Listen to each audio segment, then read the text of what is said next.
Hello, this is Prophet Jesse here speaking. The Lord has been speaking to me concerning demonic practices in churches, witchcraft on the pulpit, and theft. Okay? Now, I'm not here to fight pastors or prophets. I will not call any names of any prophets. I know them. God told me about them, but I will not mention their names because, according to me, the best way to fight false prophecy, witchcraft, occultic practices, robbery, and theft is by number one, prayer. That's how Apostle Paul cast out the spirit in the lady, you know, the false spirit in the lady that prophesied, but was after gain. And he just used prayer. That's it. I believe in prayer. And I believe in teaching the word.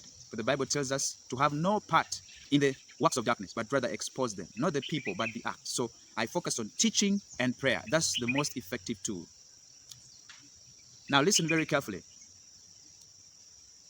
The demonic world has planted things in many churches.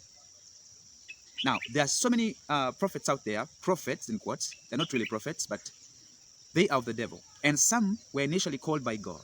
But once they tried to prophesy and things were not moving, they decided to go to witchcraft. And this is how they console themselves. This is what God was telling me.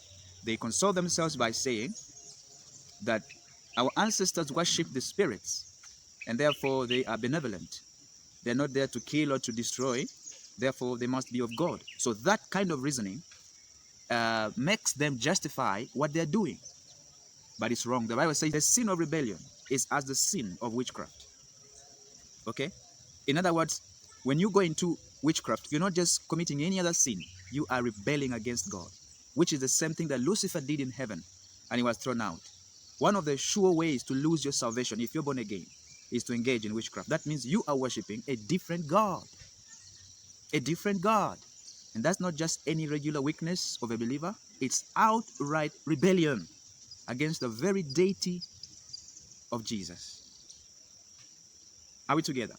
Share this video and let's wage a war against witchcraft in churches and corruption on the pulpits, but in a more positive way, not in a religious or demonic way, because you may start fighting all prophets, false prophets, naming them, calling names, and in the end, you find yourself being used of the devil again. So I don't want that kind of thing. They've been doing it on YouTube, on many TVs for years, and it doesn't seem to have produced a lot of results. In fact, instead, the people they call false prophets, more and more people are going there.